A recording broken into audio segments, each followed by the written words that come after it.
McCrery, everybody.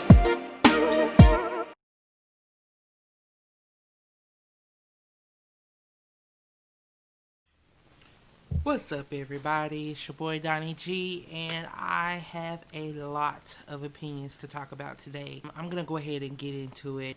Most of America, well, not most. Um, I don't know what to say. I don't know what to say. I don't know what to say. It is very sad and painful to know that I have to live in a world with people who have so much hatred and for no reason at all. It's no words that you can say other than why? Why? Why? I'm referring to the atrocity that it is of George Floyd. I hate to say that we are living in a time with so many technological advances and so much advances in modern medicine and so much advances in, like, we're living in an opportune time of advancement. And I almost feel like everything that we try to do, everything that we try to say, everything that we try to be, it's never enough. It's sad. It's sad, and so many people are angry, and rightfully so. They are entitled to be angry. And honestly, I'm angry that I'm not angry because I am a black man in America, and so many of my brothers are being murdered. I was talking with a very close friend of mine who now she has a grandson, and she has kids of her own, obviously. All of them are girls. It's slightly different for an African American woman in regards to police brutality.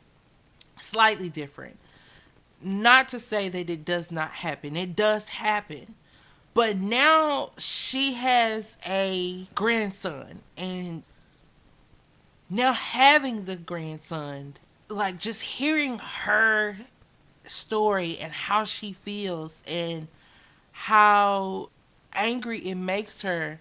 And I bring this up because I don't have any children. Don't have any children.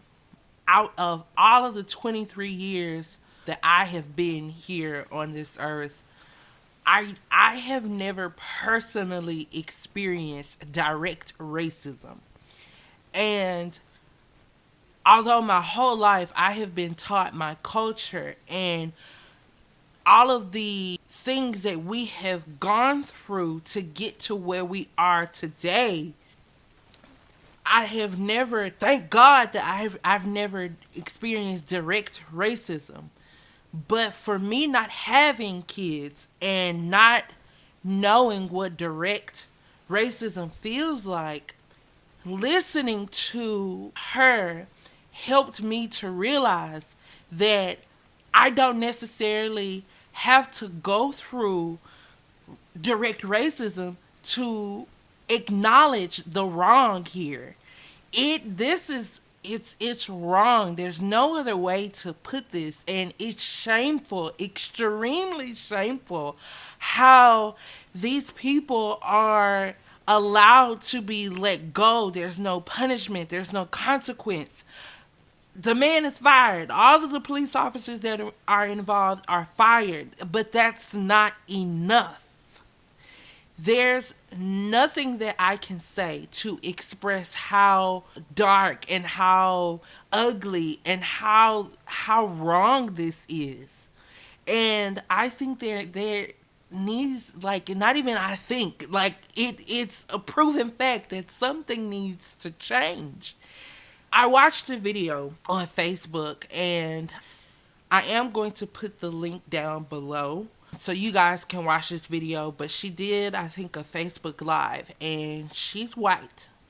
And in this time, I didn't think that I would have wanted to listen to someone who does not know the struggles of my culture. However, I did look at the video. I watched it, and oh my God, it was just so eye-opening. First, she explains that because she herself is not a racist person, she does not have that lens, that she can't recognize what racism looks like, or that it existed still. For someone who may not be racist at all, or doesn't encounter racism, or doesn't see it, they're not gonna know what that looks like or how to combat it. But what she said was a defining factor, which I think needs to happen. You guys just take a look. This man was fully detained and no longer struggling. He was handcuffed, belly down on the freaking ground, and barely breathing, right? Pleading for his life that he couldn't breathe. This police officer, who is trained in, self-defense measures, trained in the ability to detain someone, knew that this person was no longer a threat. That the force that was being used was no longer necessary. I am so livid. I don't care. I'm so watching my words, you guys. I'm so trying to be careful with my words right now because I obviously want to respect and honor my audience as well. I don't care that he got fired. Who cares that these police officers got fired? I want the gosh darn trial to start, because this was straight up, no questions asked, murder. This was murder. This was a lynching of sorts. Whether it was racially motivated or not, I don't care. I don't care if the man was black, if he was Oriental, if he was Hispanic, or he was another white man. What happened was straight up murder. Now, with that said, I am not going to detract from the fact that this was a black man. I don't get the racism thing. So I have been one of the people that have been like, no, this can't be racially motivated. And I hear the black community with, the Black Lives Matter and all this stuff. And I hear them in saying there's so much racism going on. And for people like me that don't have a grid for racism, I don't see it because I don't relate to it. So first of all, forgive me for not having that lens. I don't ever want to have that lens. But I don't also want to detract from my brothers and sisters that are going through hell. And if that is the case, it is going to take every freaking white American to stand up and make a difference. To stand up and say, oh, hell no, not in my country, not on my watch, not in my lifetime. This is going to stop. If this is actually what's going on, that we have Black Americans that are literally afraid of law enforcement because this kind of crap is going on, it's not the Black Americans' responsibility to stand up and try and change that. If it is rooted in racism, if it is rooted in any kind of white supremacist crap, it is our job to stand up. I will tell you that I I have been one that's like, okay, so when there's a Muslim terrorist attack, the Muslims need to stand up and reject those people out of their religion, right? The peaceful, loving, wonderful Muslims need to go, oh, well, hell no, you're not Muslim. Get the hell out. I'm saying the same thing for white people. We need to stand up and look at whoever this is, whether it's law enforcement, whether it's whatever organization of white people, and say, oh, hell no, you are not American.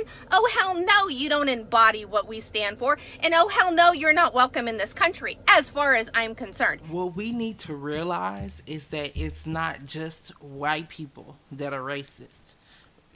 Like all people can be racist. All races go through some kind of prejudice or some kind of racism or some kind of hatred. They go through it all the same. We all, to some extent, have some kind of racism in our culture.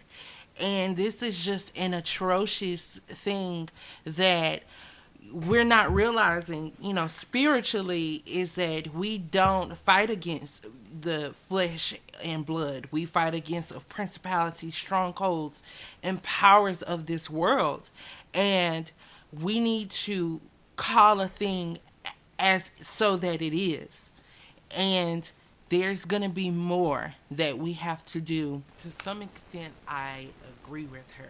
I think it's going to take not just white people, but it's going to take us to, it's going to take us working together. This has got to stop. We have to do better. We have to be good stewards of the things that God has given us, and we have to be good stewards towards the people that God has put us in connection to. And this has got to end. It's got to stop. It's got to end. What's up, everybody? I know what I talked about today. Very deep, emotional conversation. So many people in the country right now are just angry, and they are frustrated, and rightfully so. If you are protesting, be safe. Don't stop voicing. Don't stop talking. Don't let this discourage you. The more we talk, the more we speak, the more we say, the more we take a stance, the closer we get to justice. I want to encourage you to like, comment, and subscribe. Hit me up in that comment section. Let me know what you think. Let me know what you're feeling. Let me know what you're going through. Share your story. Don't forget to hit that notification bell so you won't miss any more of my videos. You should watch.